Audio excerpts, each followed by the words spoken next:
Hello, friends. Welcome to the Drive Fitness program. If you are new to the show, my name is Tom Driver. I am the host. I started this podcast so that I can interview people who will help me along my journey as I develop my fitness app and grow my user base. So, if you want to download our app, it's called Drive Fitness and is currently available on the Google Play and the Apple App Store.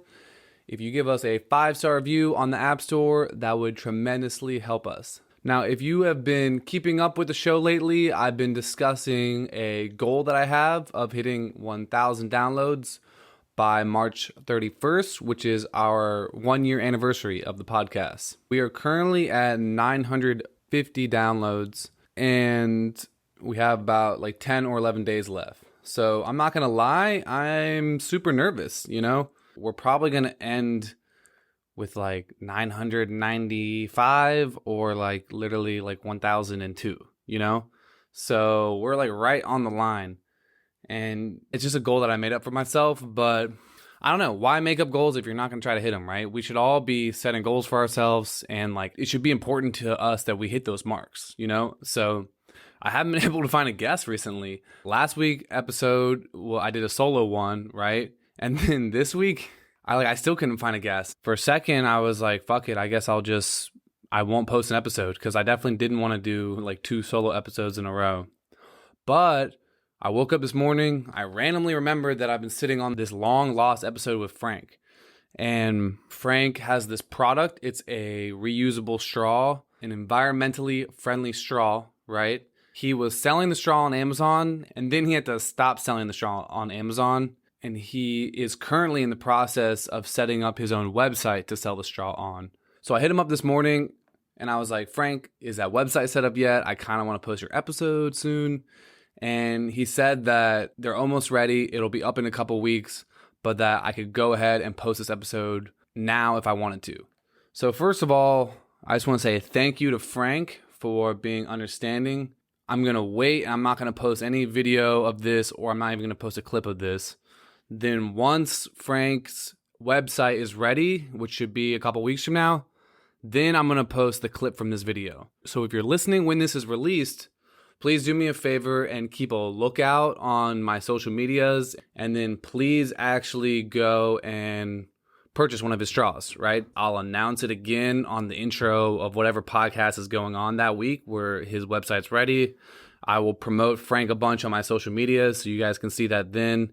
And then I will post finally the video clip because at one part in this episode, me and him are looking at the straws and stuff. And if you've already listened to this whole episode, you don't need to watch that video clip. But once you see me post that clip, that means that his website's ready. And you can go buy some straws, motherfuckers. You can buy some straws. Get excited. Good God. So it'll be infinitystraws.com and then at Infiniddy on Instagram, Twitter, and Facebook. At Infiniddy, and that's INFINIDDY. So we are going to talk about this product on the podcast, and then we are all going to check back in and purchase some eco-friendly straws to save the environment and help Frank's company when the website is ready in a couple weeks. But we're all going to stream this episode about all that stuff right now this week to help Tom with his podcast downloads. Everyone wins, right? If we do it right, I get my 1,000 downloads, Frank gets people buying his straws, and you guys get straws. It's a win-win-win. Everyone wins. I don't know why you wouldn't want straws in a couple weeks. I'll remind you. Frank will remind you. So this is crazy. So this is Frank's 3rd time on the podcast. This is the first time a guest has come back for their 3rd appearance, right? But what's crazy about all these appearances is that they all happened on the same weekend back in October.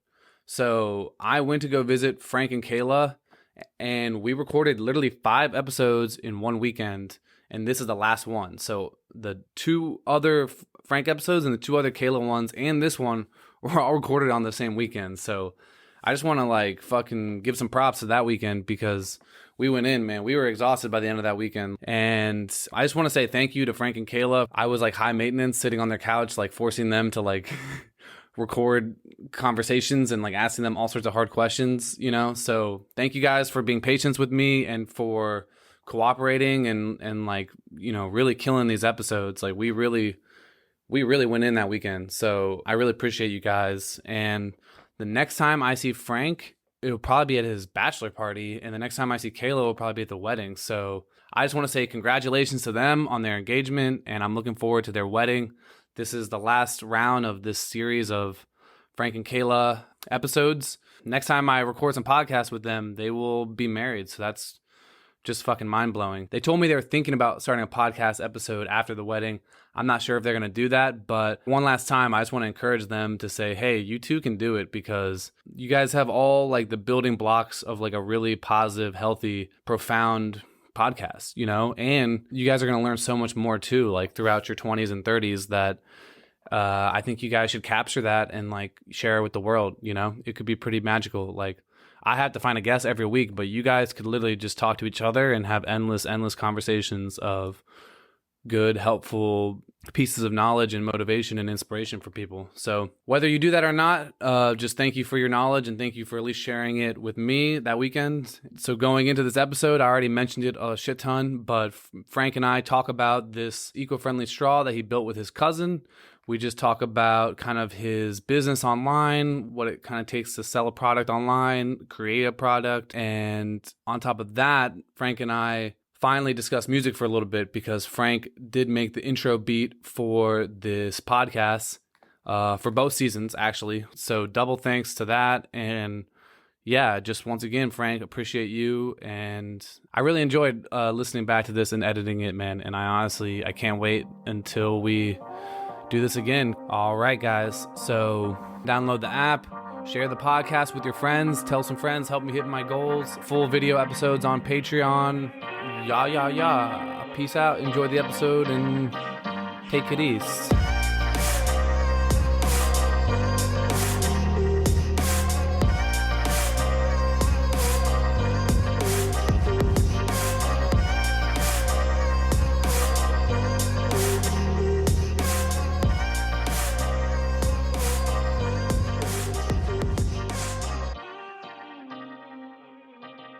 If you are on the YouTube video, take a look at Frank's shirt. Aha. Oh, he's got the Dry Fitness merch. Grab that. It's really comfortable. Very exciting. Kayla got the sweatpants, but you can't show those off as easy. But Kayla and Frank have been supporting the merch. It looks great. It is comfy as hell. It's so comfortable. Yeah. Perfect fitting to the arms. Nice designs on it. Support your boy. He's putting in the work. Support your man out here, please. I'm a starving artist. I got ideas, fam. I need to be able to express myself. We gotta help. But be financially stable at the same time. I still gotta pay rent. We need them dollars, though. Not for the money, right? For the ideas. Kanye. It's a dangerous path. Yeah, I don't want to talk about it. No. Too much. Just do you. Be happy with your life. It's pretty simple. And compete with your past self, man. That's it. Damn. Dropping knowledge over here. Getting philosophical on this Sunday. I like philosophy, dude. It's fucking dope. Same. Philosopher Franco. Philosopher Franco out here. Self-proclaimed. That's like a degree you can get? You can get a degree in philosophy, right? That'd be lit. I don't know what you do, but it's a thing. I think you just like read Socrates and shit and just think about things. You just get paid just to like come up with ideas. And then you like become a lawyer or something later, like actual money. You're like, oh wait, I actually gotta make money. Fuck. Mm-hmm. Damn it. Yeah, I feel like if you were gonna be a lawyer, that'd be a cool degree to get. Like, I think as far as lawyers go, it doesn't really matter what undergrad degree you get. You know, it's actually funny you say that, because one of my best friends did that.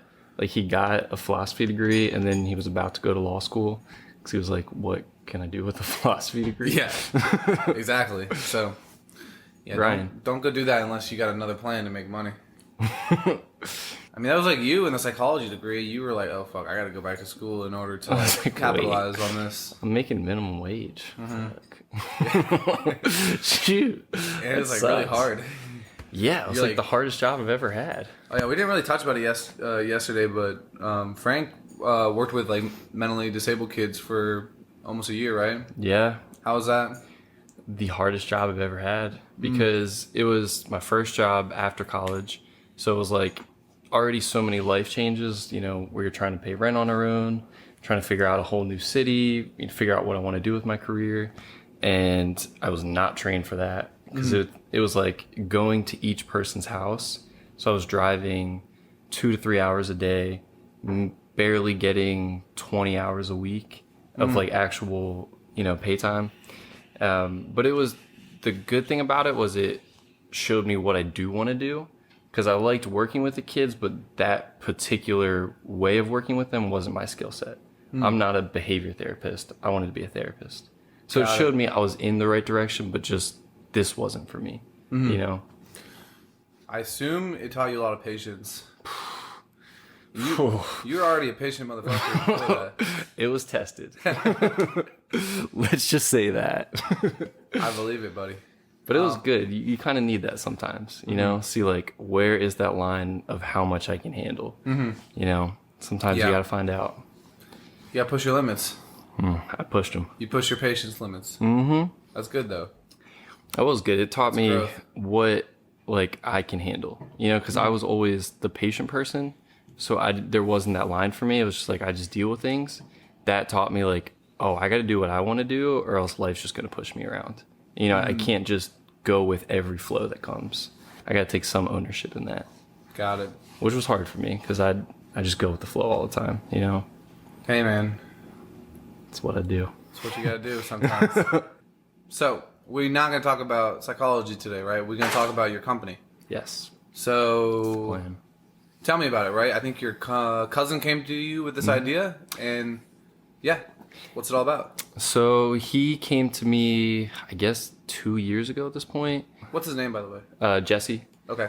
So he, I think, saw like a YouTube ad or something for Amazon FBA, and he joined, I think, a webinar, instantly bought the course, and came to me as like, yo, I found, this Amazon FBA thing. Wait, take a step back. What is Amazon FBA? So it's basically, if you want to sell on Amazon, that's the way to do it. It's like third parties can put their products on Amazon through that system. So you figure out a product and then you ship it to the warehouse. It's basically drop shipping. You never physically have to deal with the products. Like, you create the products, but Amazon deals with all the distribution. Okay. So you're just on the back end of everything and then selling it and marketing and all that. But you get to use Amazon's platform, which is, huge. But it was cool because me and him had been talking about doing something online for a while, of just like, we both see this potential here. The e-commerce world was just starting to pick up a lot with like Shopify, and so we were just like, this just seemed like the perfect opportunity for everything we'd wanted to do. So he came to me with that, and then it took us a while because I was just about to start grad school. So it's like, we're beginning this business as I'm making this huge life transition. So the whole process took about a year to actually get it up and running. But it was really cool to like go through the whole process of creating a product, of like, designing the logo, designing the actual box design, and putting every little piece together, and then seeing all that year's work go to this one thing. Let's talk about what that is before we dive into the process too much. Very important. What is the product? So we sell silicone reusable straws. Okay. So we have, in our package, it's 8 straws. There's 4 in each different size, 2 different sizes, multicolored. There's 2 carrying cases included and 3 straw cleaners. Okay, cool. So it's made to be portable, take with you when you go out. Do you have one? Let's go grab one. All right, so we got a case here. We got some straws. Got the little carrying case. I don't have the cleaners, but 3 cleaners included too. So wait, hold up the case. So no, hold up the Okay. case. Yeah. So for those of you listening on the audio version, Frank has like what basically looks like an AirPod case that holds your reusable straw in it. Open it up for a sec. It's nothing. How does it fold in there correctly? So Let me see. Actually, fold it like this. okay. It goes so they're collapsible, so you can just bend them down and shove it in. And then there's also a little spot to take the cleaner with you too. Okay. Yeah. So you got like one section in this little AirPod case. Your straw is like rubber, basically, right? I thought they'd be metal for some reason. There is metal straws too. So there's silicone, metal. No, we just sell the silicone. You just sell the silicone ones. Okay. What was the thought process in choosing silicone over metal? So we were actually gonna do metal originally, but we had read a lot of reviews about like there's some sort of taste that comes with it. So like if you're drinking really cold water, it like adapts to that. It's like too cold or it gets too hot. It was burning people when they're drinking coffee. So it's just like there's too much potential harm with that. We don't want to risk that. You know. Yeah, I can't imagine that would affect the taste well, and then it would probably rust over time. I would think too. Yeah, I'd seen a Because lot of of. all the water. Doesn't seem like a good combination. Maybe they have something on it that prevents it, but I don't know. I'm pretty sure water causes rust, and I don't wanna metal mess with straw that. sounds like it's not very sustainable. No, that's what we're going for. Sustainability. Yeah. So they got a compartment here where like the straw will just like fold up, stick into the little AirPods container, and then there's also a little section for your cleaner, I guess. And yeah, it looks really official. They got their logo, an infinite symbol, and then their company name is Infiniddy, but spelled with like 2 D's. It's almost like a rapper name. Yeah. Yo, I'm Infinity Cent, bro. We're from the streets. Hell yeah. No, we're not. Yeah, this is cool. I don't know why when I imagine this product, I imagine it like a metal thing that kind of like shrank into itself, you know? I've seen that. They do have ones where But- the metal will collapse and stuff like that. This is like super flimsy. But why do you need like a sturdy straw, you know? I think it's kind of... I kind of like that because it bends to wherever you are. So like if you're driving in the car, you can just pick it up real quick. It's just easy when you're on the go and you're doing something, but you want to, especially under mask too, because it'll bend right under it. It's been so helpful right now because you got to stay hydrated. So why did you choose this product? I assume it's like because of environmental concerns. You guys wanted to kind of help out, do your part there. Yeah, so I've always not been like anti-capitalism or anything like that, but just tried to find a way to like, all right, how can I do something that, feeds me financially and that I can survive off of, but isn't contributing to that detrimental cycle, because there's so much out there that it's just made just to be made. And that's a dangerous path to go down. I wanted to put something out there that like I could survive off of, but I also felt like proud of, something that's like contributing to something that I care about.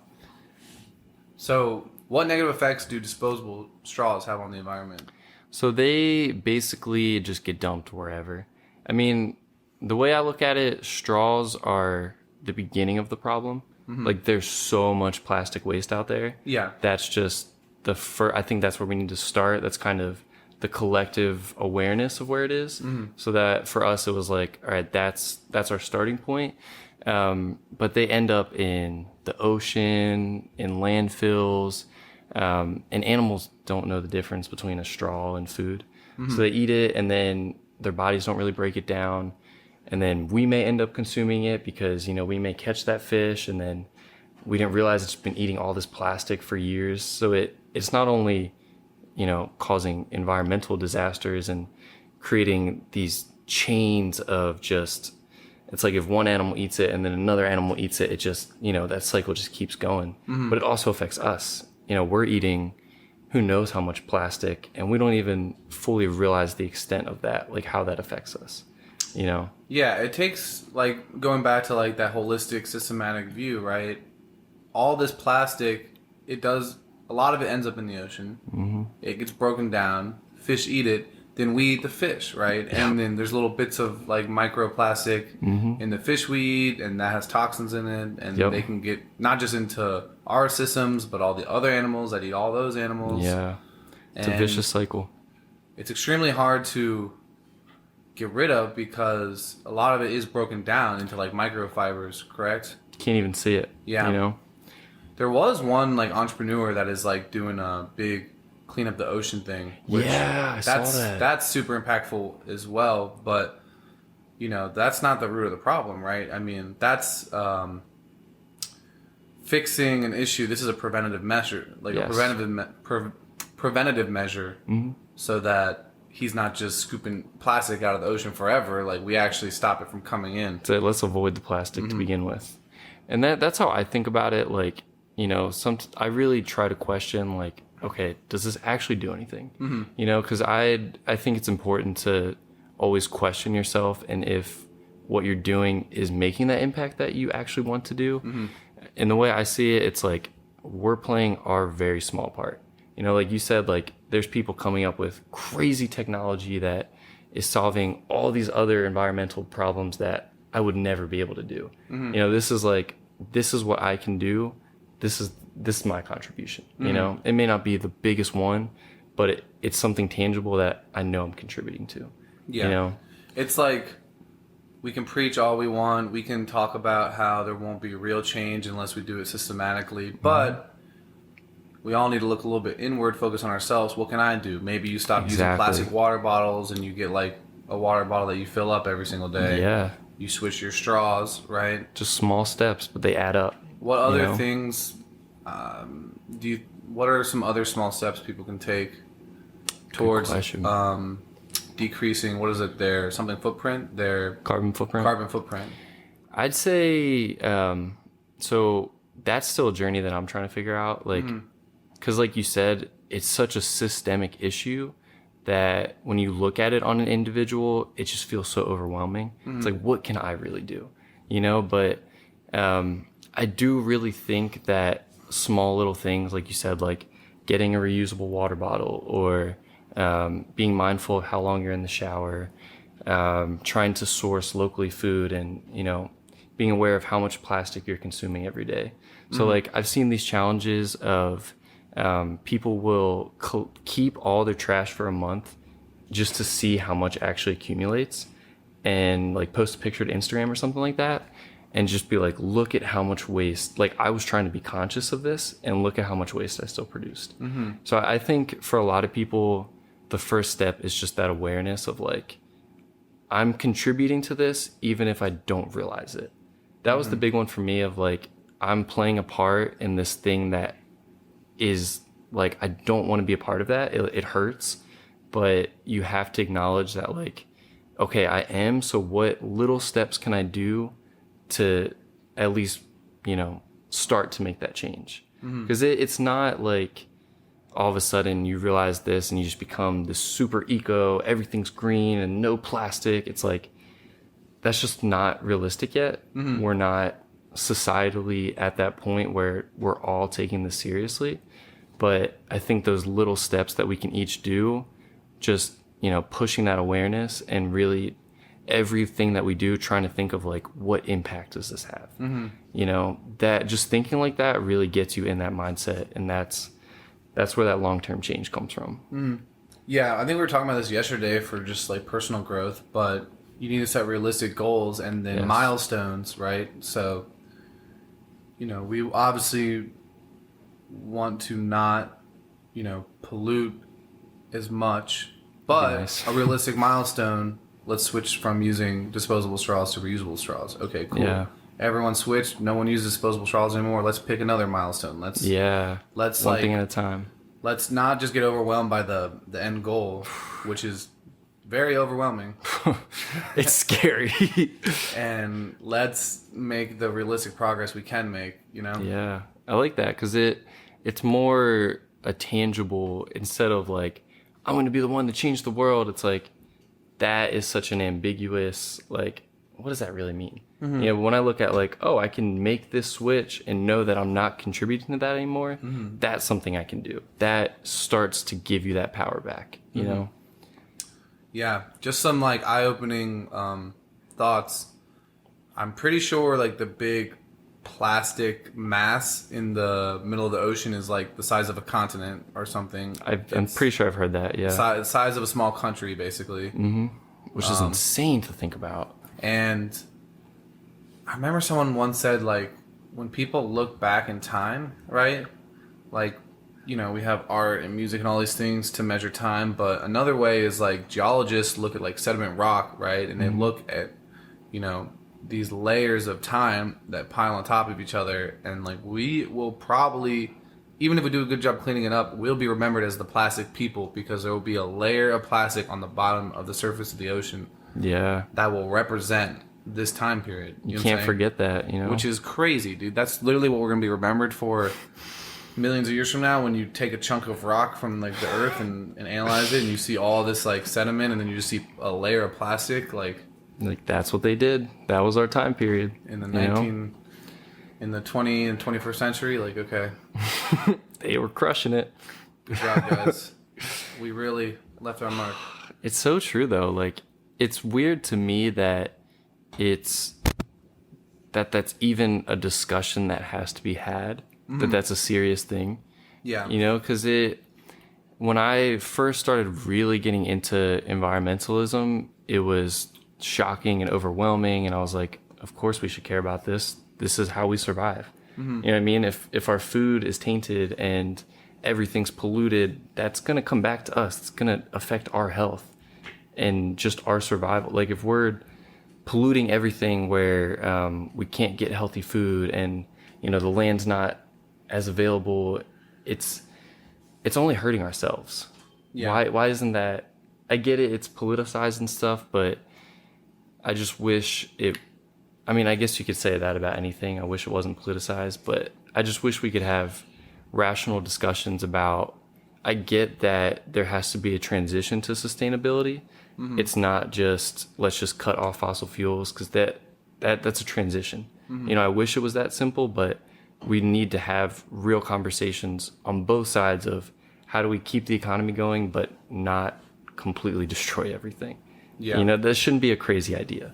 Yeah, I mean, we have a capitalistic society that's very much driven by quarterly goals. Yeah. And for the past 100 years or something, we have always done what equates to better goal, like more money for next quarter. That's short term, Very yeah. short term, quarterly focused.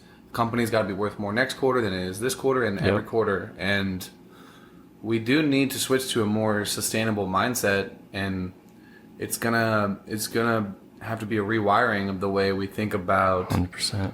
earning money and setting up goals for ourselves, because you can't always make money in the short term and keep the planet, you know, moving in a sustainable manner.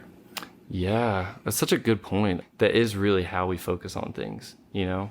Like I realize I think about things a lot like that too, because that's the cultural way.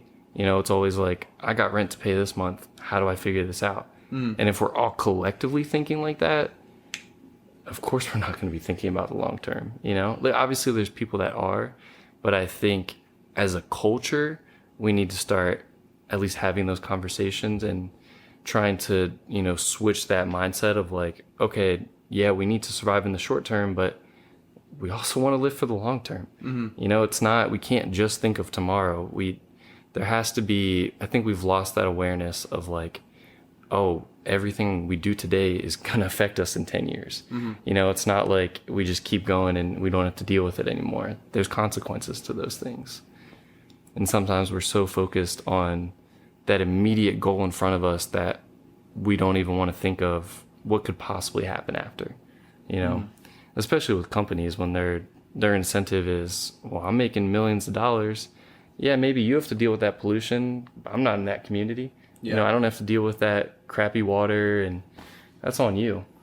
Well, yeah, I mean, even just humans in general, we don't have to worry about anything that's going to happen after our lifetimes. Like, we don't have to worry about any of the effects that are going to, you know, take into account further than 100 years from now. So the people in the 50s didn't really have to worry about the problems we have to worry about. And even us, our generation's really worked up about it, but we don't have to worry about even a long term effects. We won't really experience it. You know, it's going to be generations down. Yeah.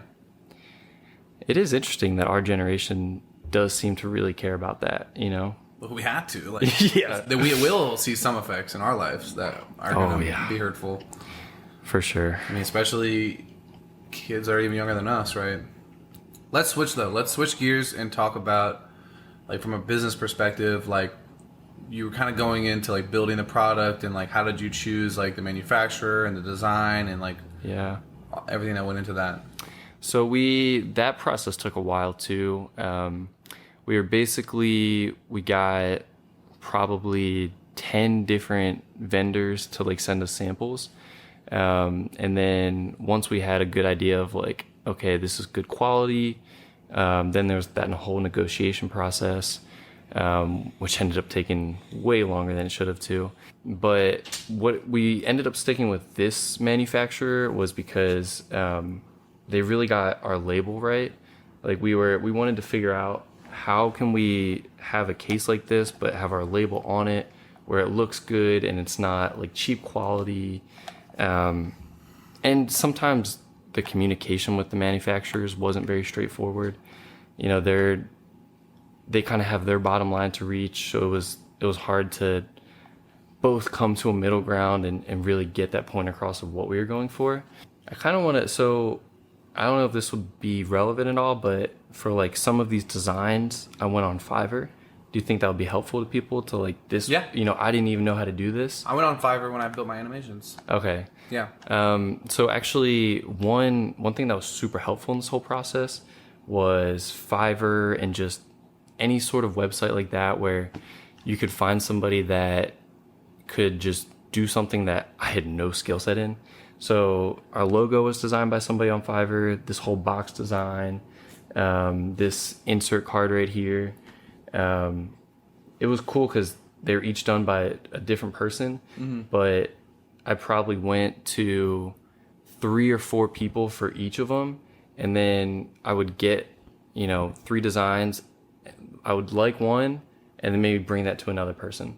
So it was cool to just see different creative people build on each other. It was like I was like the mind behind it all, like pushing it all together, but I would have never been able to do this on my own. It's cool that the internet is able to kind of fill those gaps that you may not be able to do. Yeah. It lets you kind of delegate things like a boss with a bunch of employees, but you're just like exporting little tasks to other people on the internet who are more knowledgeable than you. Yeah, this whole company and product, it's really impressive, like how someone like yourself just needs to come through and be like, I want to do this. And then there's a manufacturer over here. There's some design guys over here. There's just a bunch of pieces. You just got to, there's Amazon that has the distribution. Yeah.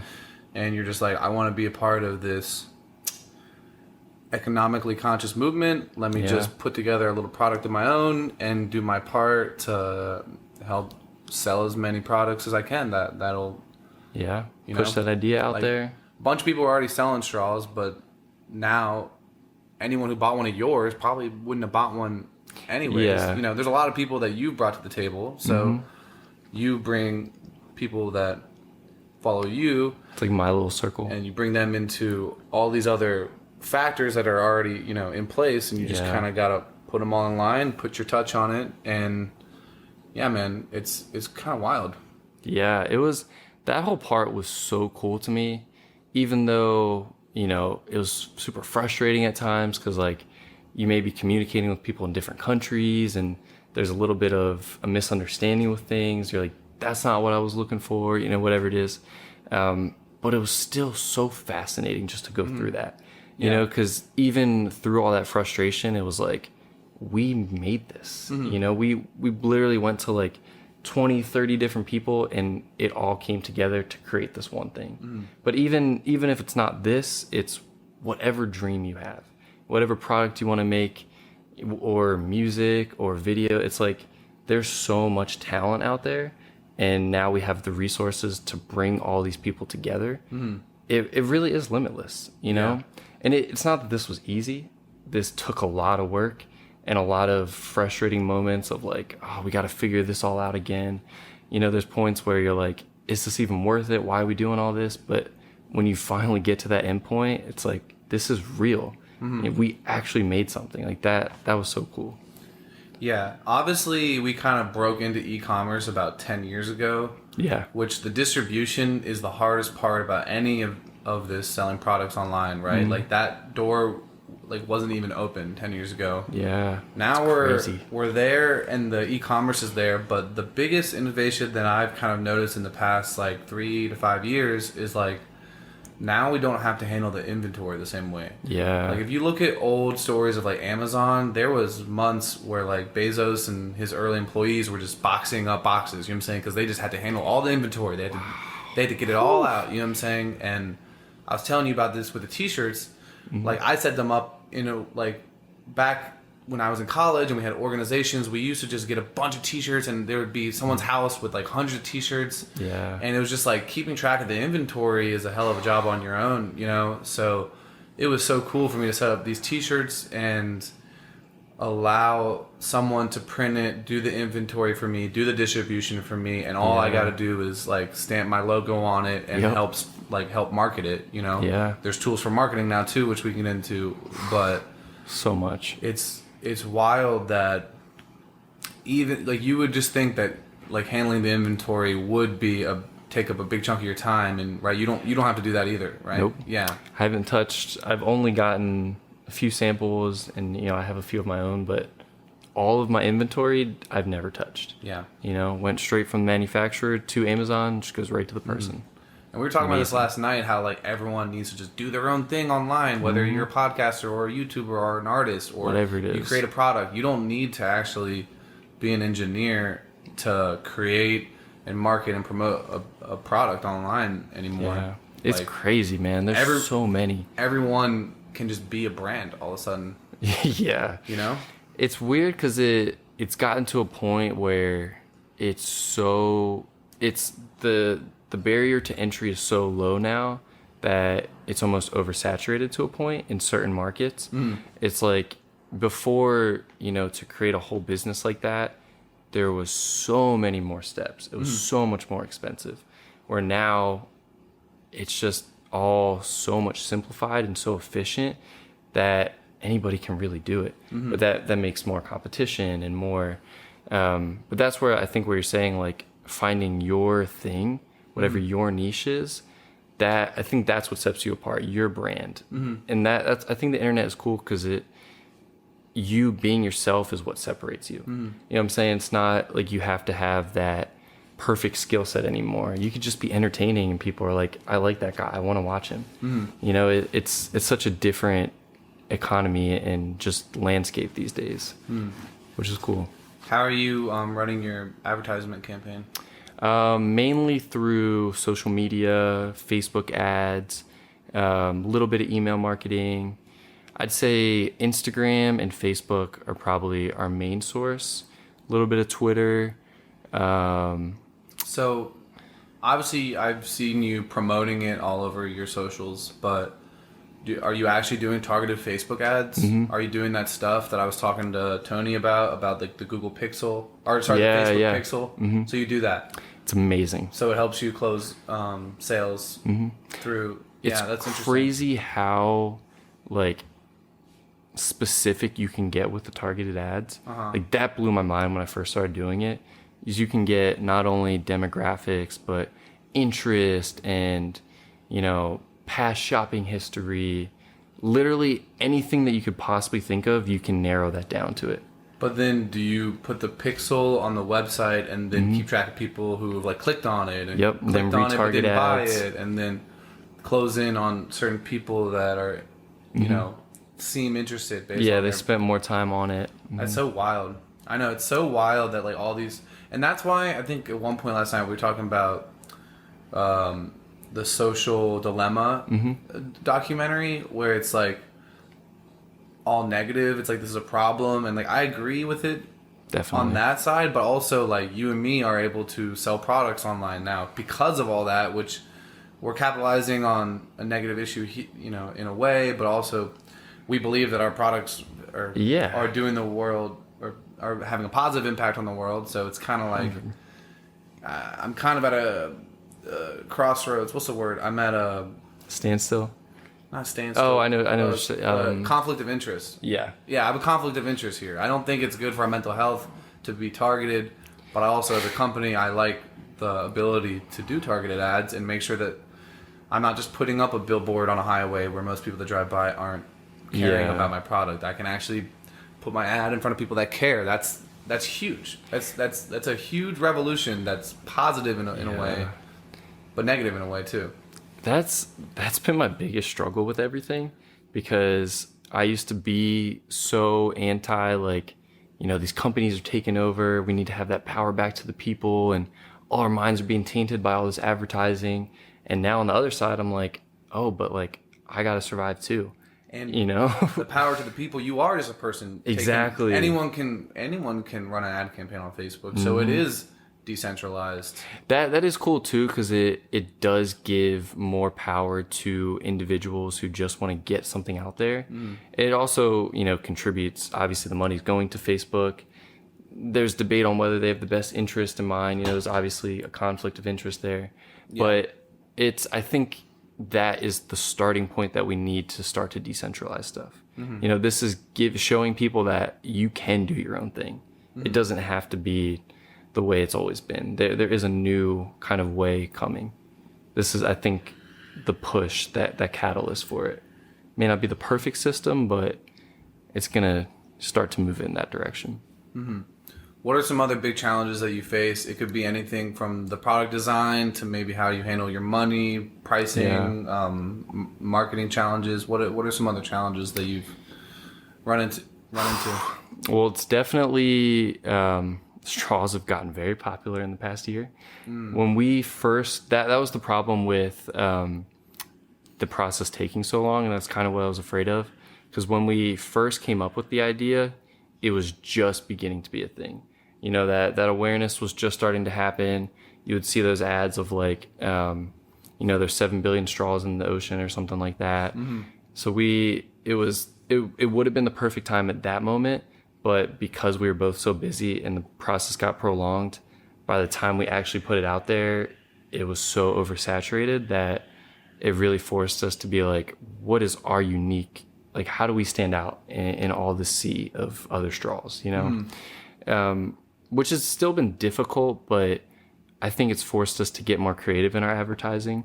You know, try to appeal to like, all right, who's our target demographic? What do they care about? It's just had me thinking more like an advertiser and a marketer, which is cool too, because there's kind of a psychology to that. You know, I kind of get to use that background to be like, all right, what do consumers want? Like, if I was on the other side, what would I be looking for in this? You know, so it's been cool to, as much as that's been a struggle, it's kind of forced me to just get super creative with it and push myself to see how much I can actually put out there. And, that's been tough because I'm not a marketer at all. I'm not pushy. So it's been really hard for me to go from like, I don't like feeling like a salesman to like, this is my job and I need to learn this skill. Cause you know, I always think of like that shady snake oil salesman. I never wanted to be that person, but at the other end, it's like, this is something I care about. So it feels still genuine in a sense, you know? Yeah. I mean, yes, there are like this big negative connotation to marketing and sales. I do think that like cold calling sales sounds like a different ball game, and there are I'm not saying every salesman, but there definitely is a lot of like sales tactics out there that's like convince this person to buy something they don't need, which I don't like. But one, I think that since you do believe that your product can have a positive impact on the environment, just like I believe that my product, you know, can have a positive impact on people's health, it almost makes you like vindicated in using those tools, right? And then in a way, like online marketing is more of like an art form. It's more of an expression. It's like a lot of like design and like branding, and it's a lot of creativity that has to go into it as well. So it's really cool to like, once you find a product that you feel comfortable using those tools with to really express yourself in that new way. And it's a pretty cool skill. It is. It's super hard to learn. I've learned that it's not like you just try it out a few times and all of a sudden you got the magic formula. It's like it's really, really complicated, and like I said, the market's already so saturated that you really have to be creative.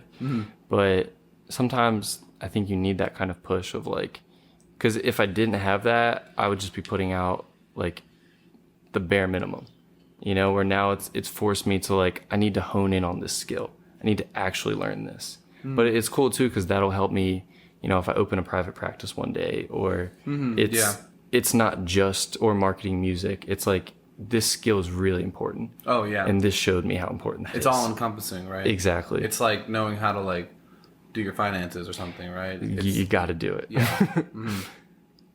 Interesting.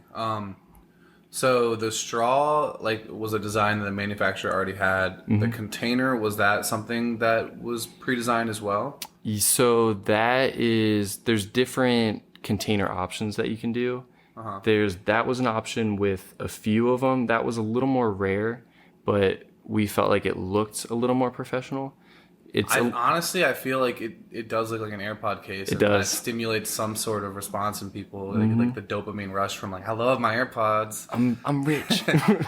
Yeah. I got AirPods, man. Like people with square containers. Oh, you have one of those straws. Dang, you're up there.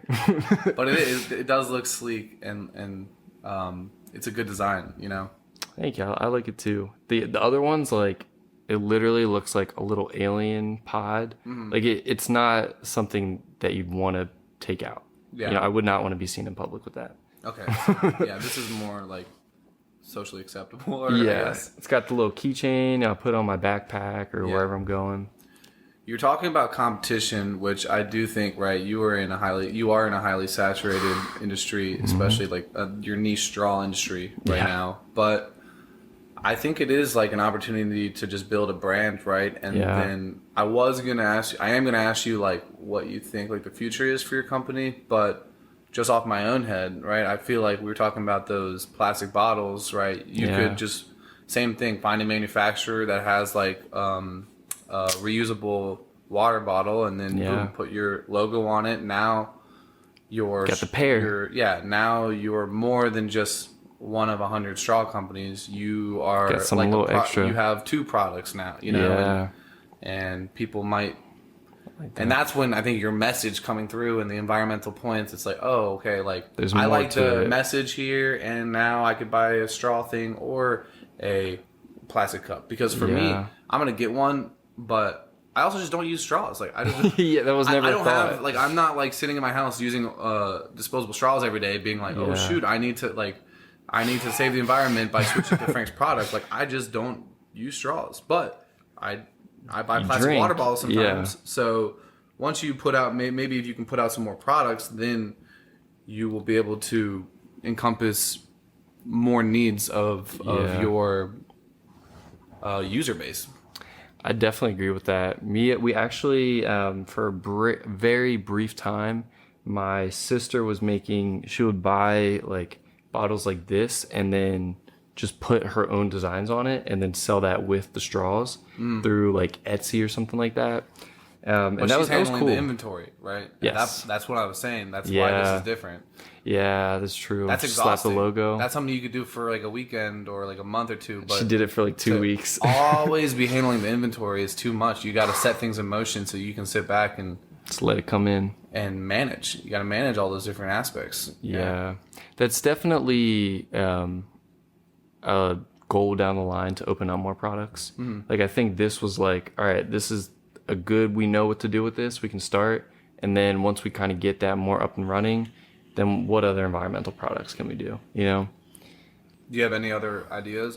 We've thought about, so he actually just started another company too with one of his friends that sells reusable beeswax, which is like, it's kind of like plastic wrap so you can store food in it, but it's reusable. Oh, cool. It's really cool actually. So it's like, it's kind of like parchment paper almost, but it's a little sticky. So it'll fold in on itself and the food will be good.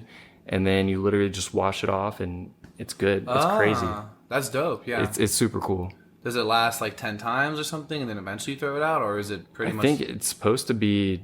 I haven't used it myself, but from what he's told me, it seems like it's pretty sustainable. That's interesting. So your cousin's really all about these sustainable products then. Yeah. And learned from my grandpa. That's dope. That was the man. Wow, what a wholesome family, activity. Dude, he preached and still does environmentalism from when we were like, I remember as a kid being 6, 7, he would buy these like at-home science experiments, trying to teach us something about how soil works or, something about electricity. And just, he was always instilling like, science is really good. Always go through that process, like really think critically about things, but also just like, we need to save the environment. This is not good, We do. We fucking do, man. And if somebody his age could see that and has been preaching it for that long, it's like, oh, if he sees that, I guess I should do something about this. This is my responsibility now. Like he gave me that torch. Now I got to do something. That's awesome, dude. I'm so glad. And there's not a lot of old people that have that passion for this. Like I was saying, they didn't have to worry about it the same way we do. Yeah, that's what was cool. It's like he knows, I may not have much time left on this earth, but I care about this for you and the generations to come. Like this is something you should take seriously. It's like, wow, the fact that like you could just be chilling, retired, and not give a crap about anything, but you're still reading and learning and sending me all this every day. Like that's amazing. I hope that when I'm old and retired, I'm still, preaching and spreading some knowledge that way. I'm not just some old grumpy man like, you kids. Oh, fuck it. The scientists will figure it out. Like they might, but like, take it easy, man. You bastards. Bastards. Wow, Frank. I feel like we covered a lot. We did. Do we want to switch to music, or is there any like topic I missed you want to talk about? I mean, I could rant about Amazon, but I don't know since I still sell in there, if I want to. That's basically your partner. Yeah. More like your daddy, dude. He kind of... Don't bite the hand that feeds you, bro. I do feel like my cousin got ripped off with that course. And it kind of feels like we got scammed to a degree because Amazon FBA was sold as like the golden opportunity. Yeah. But it's nowhere near what they preached, I don't hate Amazon. I don't want to take a hateful stance towards Amazon because I think they have made life so much better through their e-commerce. 100%, But just so you know, I'm pretty sure that their business strategy is something along these lines. Let's let 20 different people sell a product. So say it's like a light bulb. You know what I'm saying? All these light bulb companies get on and they sell their light bulbs. Amazon gets all that data from their e-commerce. Yep. They slowly figure out which one is the best one through reviews and all these things. Yep. Make it the Amazon choice. Yep. Then they go buy out the manufacturer. Boom. Then they take over that industry. Right? That's 100% what they do. Everyone does the Amazon's choice. They're all still there. You can sell your light bulbs on Amazon, but are you going to get any do a Google sales? search on light bulbs. It's going to recommend the one light bulb that they own. Yep. And it is the best light bulb because...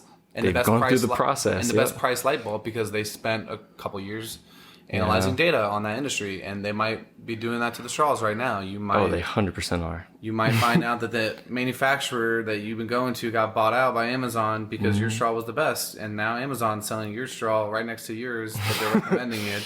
They're 10 times cheaper and it's Amazon's choice. That's the one promoted. Like, so you got to, and that's why I would just say,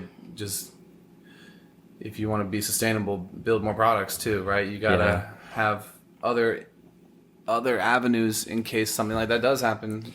Anyways, I think that company sounds great. I'm so glad that you have picked a product that you think will make an impact. Appreciate that. I'm so excited that we live in an era that gave you all the tools to piece all this together and really just throw a company up there from the comfort of your apartment. That's absolutely mind-blowing to me.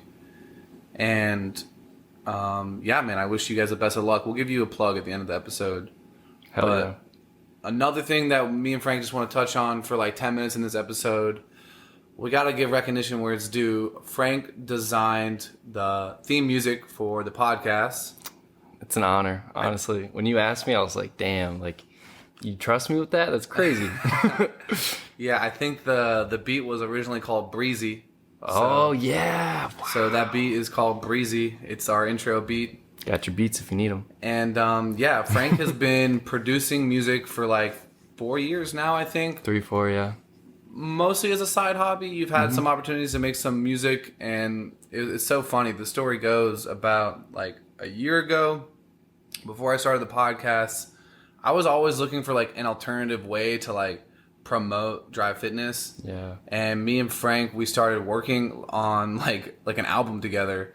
And I always thought like Frank's beats were like amazing, but I thought they were like amazing like hip hop beats. And he would basically just post all these like hip hop beats online. Like a lot of them felt like hip hop beats. And I was like, you need a rapper on this. And I'm not really much of a rapper, but I just believed in you as a producer, and I was like, even if I'm not good at rapping, like let's maybe get your beats some recognition. Yeah. And we never ended up finishing the album because I'm not really a good rapper at all. I don't know about that. Me trying to promote Drive Fitness through my bars really it wasn't the best idea. I think the podcast it works a lot better. But yeah, man, I really just believed in Frank's abilities, and I had a hell of a lot of time like even just trying to make some music with him. But Frank, fun. Why did you get started making music? How has that journey been for you? Yeah. First, I just want to say that was one of the funnest few months. Yeah. Like, even if it didn't actually come to a finished album, it was just so fun going through that creative process of like, because you have such a good ear for music. You would show me something about like, no, switch that just a little bit. I was like, oh, I never thought about that. Mm-hmm. It was cool to actually get feedback in the moment while making something. I've never really had that before. So that was cool. I'm glad we did that.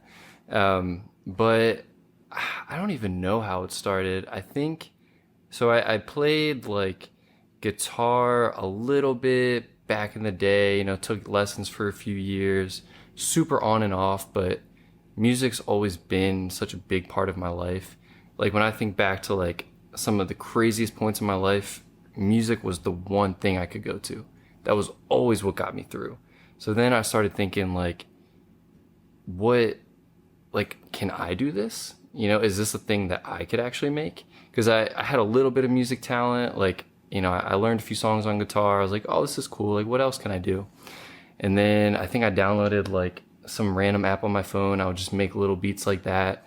Did that for probably a year, honestly. Just like really crappy, super simple stuff. But that taught me the foundation of like, okay, this is how a basic rhythm works. This is how you compose a song and arrange it and mix it. And it's like it was just so fun to do those little things. And then it started to get like, I actually really enjoy this. Mm-hmm. At first it was just like, I'll do it every now and then when I'm, bored and not doing anything. But it turned into like, holy crap, I love this. I started to feel this kind of energy of just like something I never felt before. Like this passion every day of like, I'm going to go in, I don't know what's going to happen, but that way to express yourself is unlike anything I've ever felt before. Mm-hmm. Because for me, when music hits me so hard and feeling that ability of like, I could affect somebody else like that is just the craziest thing to me. Because like when I'm making a beat, it's very therapeutic. That is my moment to like get out all those feelings that I have. Everything that's been building up, I put it out in that. If I'm super angry, it's going to be super aggressive. If I'm in a really chill mood, we're going to slow it down, old school hip hop beat. But it allows me to get out whatever feelings in that moment. And that I've always tried to like draw and do different creative stuff, but that was the first time where it's like I'm expressing myself, but I also feel like I could actually do something with this. Like there might be something to this, which I never really felt with any art before. Yeah, music is like, you can't always express emotions through words, right? And music gives you the ability to express a feeling without putting a label on it, Yes. And that's powerful. And right, we were talking about therapy in our last episode, but like sometimes you don't know what it is that's bugging you, and sometimes you need a different outlet other than verbal, Exactly. to get that outlet out, or understand someone else's pain or outlet through something. Like obviously there's a bunch of lyrics and music and all that stuff, but man, there's certain productions, because I know you, at least for long periods of time, focus more on like EDM music. You know what I'm saying? There's a lot of emotions that can be expressed through those productions that don't need a verbal explanation. That's what's crazy. Like you could just have an instrument or, one little melody that it just hits you and you're like, what is that feeling? That's crazy. Yeah. You don't even need to know what that feeling is though. You just need to feel it. Mm-hmm. That's the magic, dude. That's what's crazy about music, and that I think that's why I fell in love with it, because it can really make you feel something, and sometimes it's overwhelming where you're like, why am I all emotional now? I was just chilling listening to a song and now I want to go cry in the shower. What's up with that? But it's crazy that like it's almost weird thinking of you can have that sort of power over somebody almost. You can affect their emotions, Yeah. There's a lot of parallel to therapy too, because it's not only therapeutic for me to make the music, but if it gets done well enough and really encapsulates that emotion, it may affect somebody else and help them go through something. Mm-hmm. I think that's always my end goal of like, I want to get my own thing out, but hopefully help somebody else get through something, Yeah. No, I obviously like the idea of making music. I'm really not super talented, or I haven't put enough time into it, I would say, to like give yourself that credit. I just have a bunch of other interests, right? But I did make one song one time that my little brother listened to once, right? Like I put it on YouTube, probably got like 10 views, and like one person was my little brother, and like it had a big impact on his life. Yeah. And it was like, that's all I ever even wanted. Just one, like just to have one person like get impacted by like my words was like, whoa, like, you know what I'm saying? This That's crazy. is it. Like this is the feeling. Like this is like, I'm sure you could impact millions of people, but it's just like, it just showed me at least the power of music. Yeah. Of like, wow, my situation helps someone else through their situation. Just one person, like it's a powerful thing. It's cool that I'm glad you said that, because like I feel like so many times when I think about it, I'm thinking about some random person that I don't know. I'm thinking about just putting it on the internet and maybe somebody will listen to it and it'll help them. Mm-hmm. But you can see a very tangible, you helped your brother get to that place. Mm-hmm. He would have not, like that one thing really affected him. Mm-hmm. I feel like we all want to be that person that affects millions, but sometimes we just need to really impact those around us. Mm-hmm. I think that's enough. Like we all want to have that multi-million platform where everybody listens to everything we say, like a Joe Rogan, but like being able to impact somebody meaningfully in your life, that's amazing. Mm-hmm. And to see that, like I actually did something for you, that's crazy to me. Well, you've probably impacted people you aren't aware of, right? Because you don't get millions of views, but you get a certain amount of streams, right? Where I've seen comments and stuff. So there's some people that definitely get impacted by your music, but I also like your music helped me a lot. Like, even though we didn't finish that album, like I was at a point of like a low point then, and the process of like getting inspired by your beats, trying to write, trying to put together songs with you, it really like reignited my creativity. And my creativity was diminished at the time, and soon after that, right? As soon as we were like stopped working on the album, I channeled that creativity into the podcast, right? That's when the podcast was born. And I really didn't have that creative spark, before your music inspired me, So damn, you got your one person right here, Mr. Frank. Wow. Oh, you're just gonna drop that on me? Yeah, man. That's an honor, honestly, because like you're killing this podcast thing. It's crazy how much we've done in this past day. Mm-hmm. But I can tell you're really like honing in on that craft. This is like, you are good at just dissecting people, and this is the perfect platform for that. Yeah. So it's cool that you were able to like you knew you wanted to do something, but you're like, I have no clue what that is. Mm-hmm. And now it's like, you're finding that, you found your place. It's a powerful medium, man. We were talking about this a lot last night, but we were saying how hip hop stars were the new rock stars, and I was like, dude, podcasters are the new rock stars now. It's a very impactful medium. It is cool because it, like you said, like you can't hide yourself.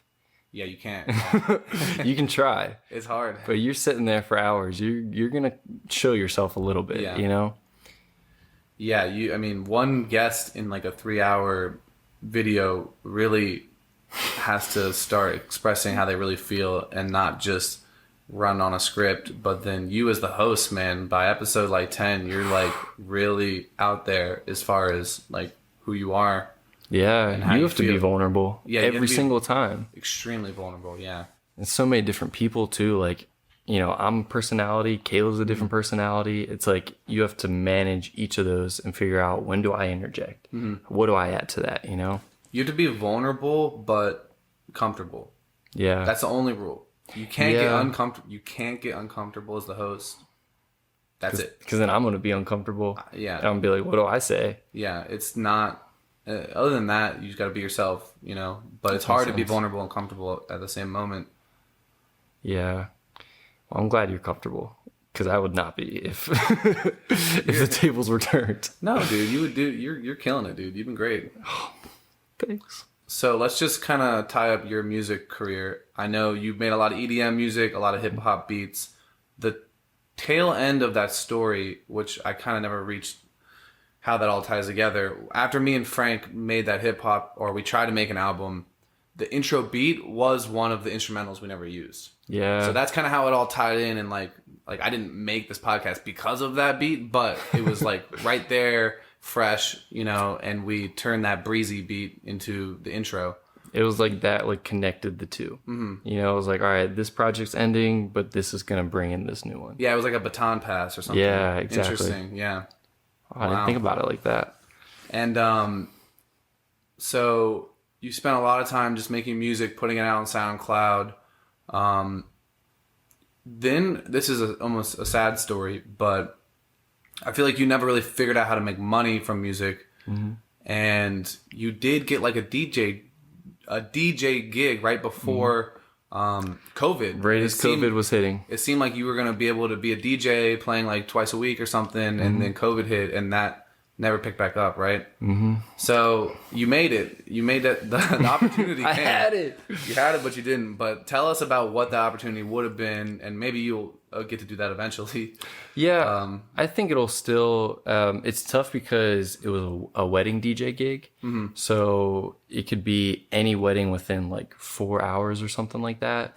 But it was cool because although I didn't really want to be a wedding DJ, like that wasn't my goal. That was my entry point. It's like, I don't know where to start on this career. This is something I can do. Mm-hmm. And we did get to do some trainings and stuff. He taught me so much. It was cool to actually get to work with somebody in the industry because I feel like I just don't have any real connections to the industry, especially down here. So it was like, I don't even know where to start with that. So that was like, all right, even though this isn't really what I want to do, this will get me there. Yeah. But of course, as I was about to have my first gig, it was like this first month of COVID, like right before the lockdowns happened. I think that weekend the lockdowns might have started. So it was the worst possible timing. Mm-hmm. But that was the time when I started streaming. And that has been, I probably do that 3 times a week maybe. And that I like that a lot because I can play my music. I can play whatever I want to do. Oh, so you stream yourself playing music live?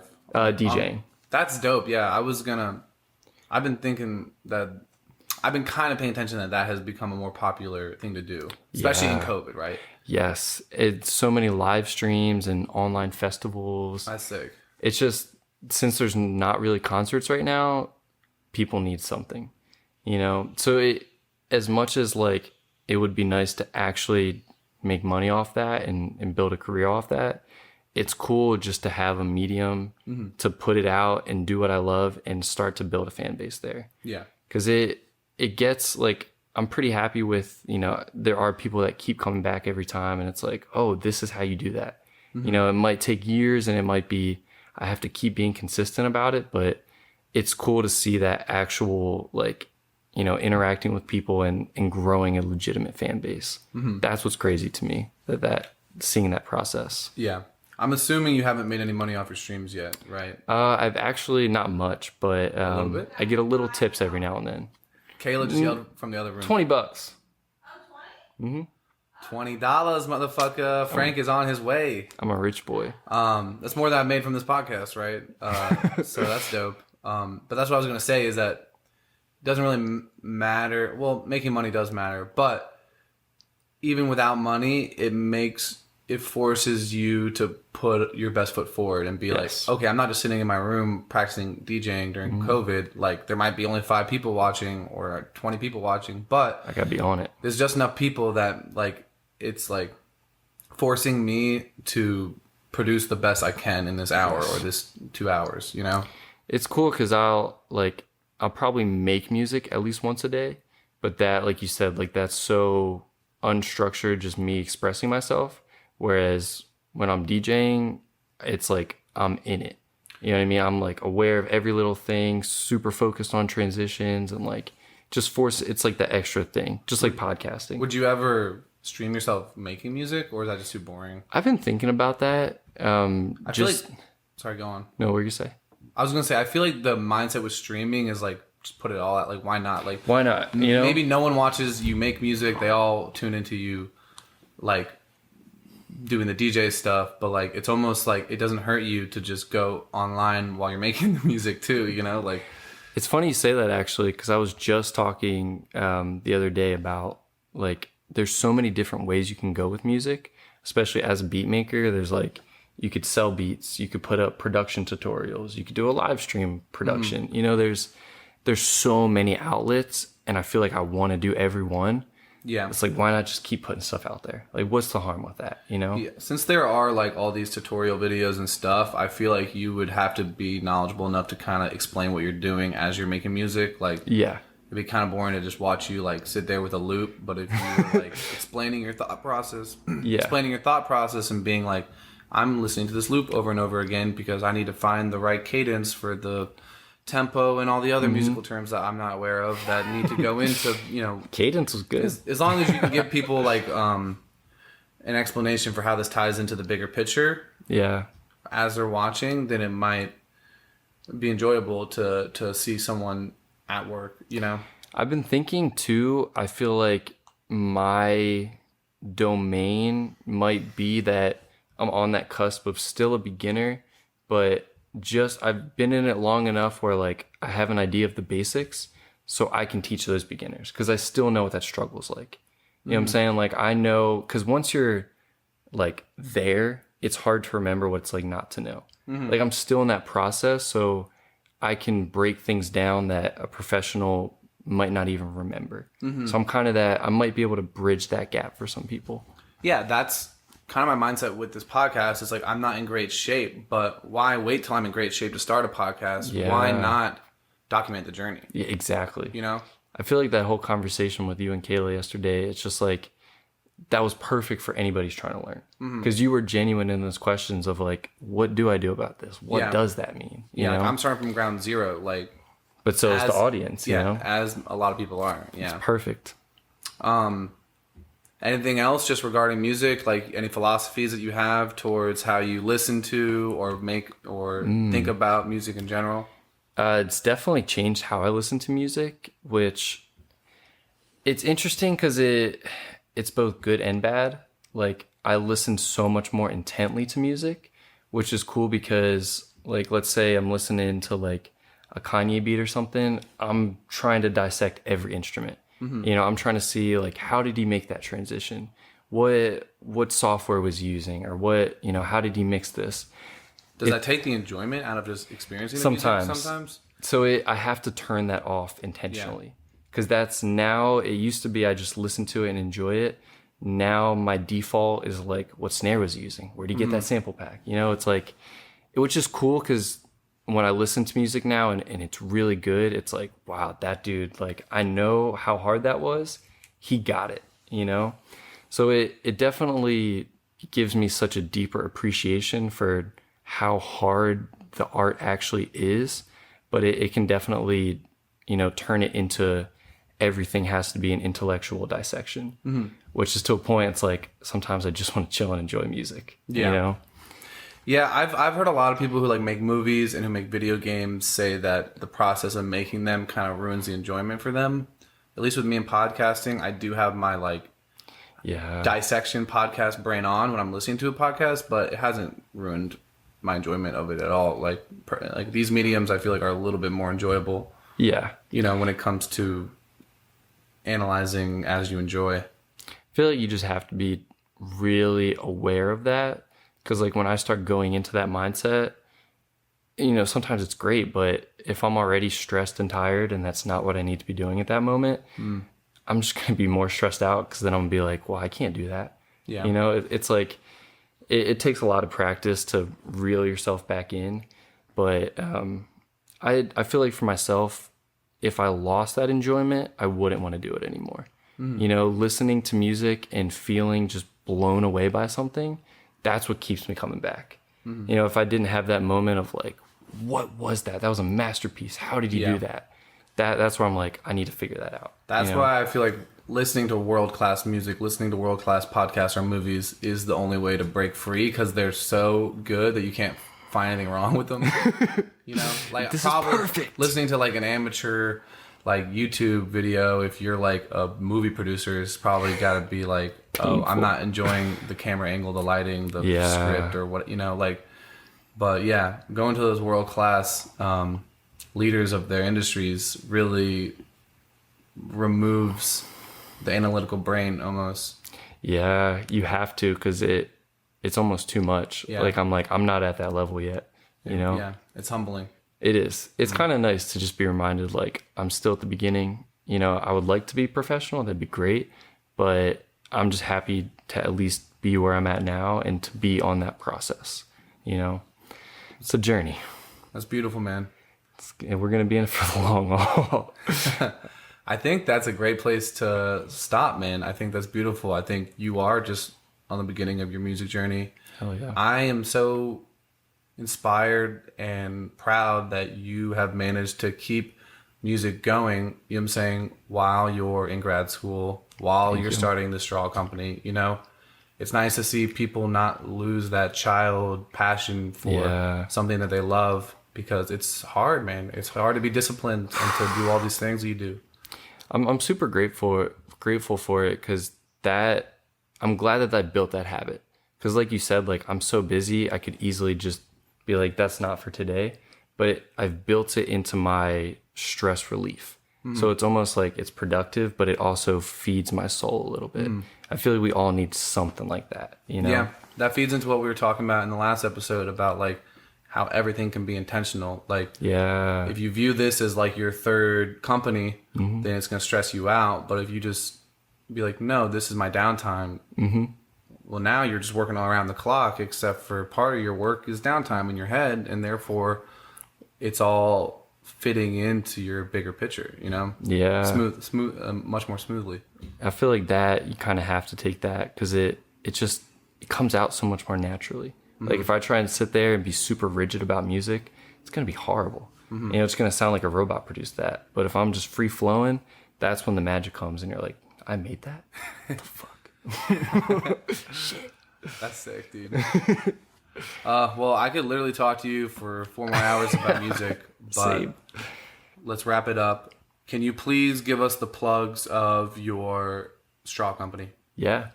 So our Instagram page is Infiniddy. The link is in that bio. We're on Twitter at Infiniddy as well. Facebook, also Infiniddy. Infiniddy is spelled with 2 D's, right? Why don't you just spell it out? Infinidddy. DDY, okay? Double D's. Infiniddy with double D's, okay? That's Frank's company. Can't forget it. You pervert. You're on to me. Okay. Thanks so much, man. This was an awesome conversation once again. Thanks, guys, for tuning in. Have a good one. Thanks for having me, man. It was an honor. Yes. Always is. Amazing, Frank. We did it. I hope you guys enjoyed today's episode. Thanks for listening to the whole thing. Frank's website, infinitystraws.com. Infinity spelled with 2 D's. will be ready in a couple weeks where you can purchase one of these straws. You can follow him at Infiniddy with 2 Ds on Instagram, Twitter, and Facebook.